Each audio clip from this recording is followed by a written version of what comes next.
Ian Pannell from BBC News. BBC News, it's another beauty. Yeah, thank you. If there was more than a hint of sarcasm in that description, the President-elect may not have thought the BBC's subsequent coverage of allegations passed on to US intelligence agencies last year was exactly beautiful. The dossier they were investigating was an open secret. Journalist 2 had been working on it for months.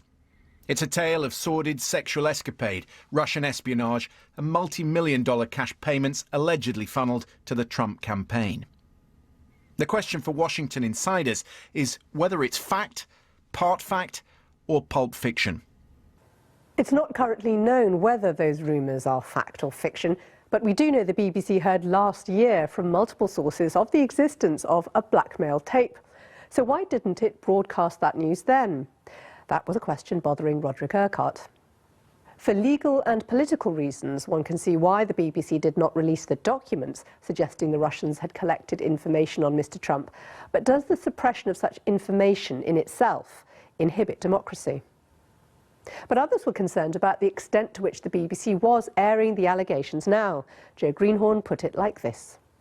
The BBC is openly admitting that it cannot verify the accuracy of the latest allegations being made against Mr. Trump.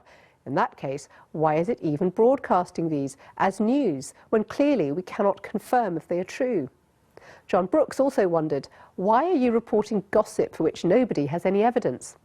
And Andrew Garrett asked, how does it feel to have the BBC outed as one of the fake news networks on live TV going all over the world? You are now up against a man who is not scared of you. It was the website BuzzFeed which published the 35-page dossier in full on Tuesday evening. Whilst understanding that it was impossible for the BBC to ignore, some viewers felt the corporation wrongly allowed it to dominate their coverage. Brian Watson emailed on Wednesday.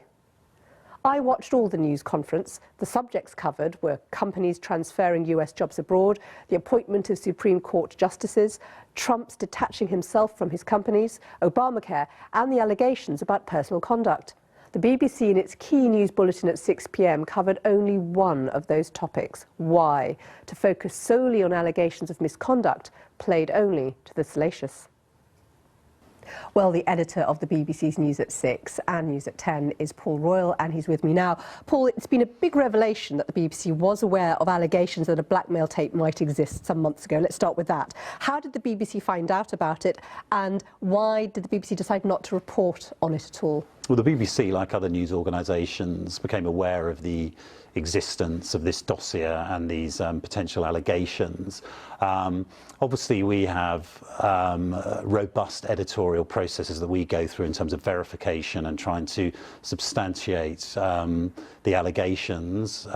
We couldn't, they're unproven, and so we weren't publishing them. In the end, as we saw this week, BuzzFeed News decided they were going to publish the 35-page dossier and allegations, and they had their own editorial rationale and case for that. Given that these allegations are still not verified now, some viewers will be saying, well, should the BBC be reporting on them now either?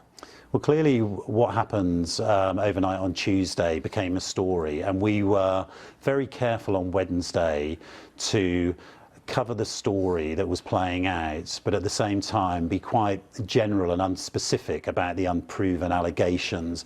And we were really, really careful about that. So clearly once some US networks started reporting the story, Donald Trump tweeted about that overnight. There was a story on Wednesday morning that we had to cover, and that was obviously the main part of his news conference that afternoon. But at the same time, we were very, very careful, and actually in one of our broadcasts on the 1 o'clock news, one of the correspondents said, in fairness to Donald Trump, we're not going into detail about the allegations. If, though, they do turn out to be false, will the BBC be in a difficult position? I don't think the BBC will be in a difficult position because of the care we took on Wednesday and thereafter to sort of make sure that we weren't effectively recirculating lots of detail about something which at this stage is unproven. So I'm sort of happy that I think we'll be in a good place. There are, of course, numerous serious allegations now being discussed about President-elect Trump's links to Russia. What's the BBC's policy on how to report them? We have to stick to our editorial approaches and guidelines in terms of really trying to test what is true, what is fact, what can be substantiated, what is worthy of further investigation or analysis and explanation. And so, we have a very sort of tried and tested process for that, built up through years and decades. And is that partly certain kinds of sources are regarded as trustworthy, having a certain number of them? Yeah, and as you know, the BBC has 2 sources on stories, and there's been discussions around all of that. And so really sticking to our editorial guidelines and processes in what is quite a sort of unique period in terms of covering news. What about airtime? We heard viewers there saying that there were all these different issues raised in that news conference, and yet the only one that really got any attention was the issue about, the blackmail tape and fake news. I think that was the main thing in the news conference, but I would totally accept that there were other things that were covered in the news conference as well. In the 6 o'clock news, for example, the main coverage was around the dossier and the allegations, but Jon Sopel did also talk about the questions around Donald Trump's business interests and what he was doing with those. And obviously across BBC News, on the news channel, on the website, on the radio, other parts of the story and the business side of Donald Trump was covered on the day and beyond as well.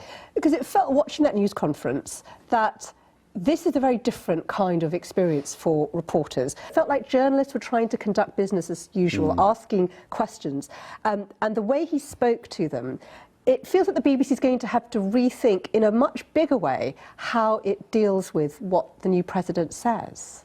Yeah, I mean, I think Donald Trump, for example, could in one tweet appear to change US policy towards China or towards nuclear weapons, and there's no detail. It's not done in a conventional way in terms of a news conference or a policy document, and so that is difficult stuff. And but at the same time, he is president-elect of the United States, and in a week's time will be president.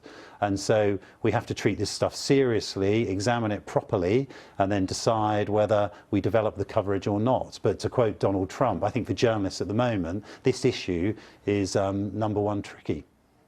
Paul Royal, thank you very much. We will make America great again.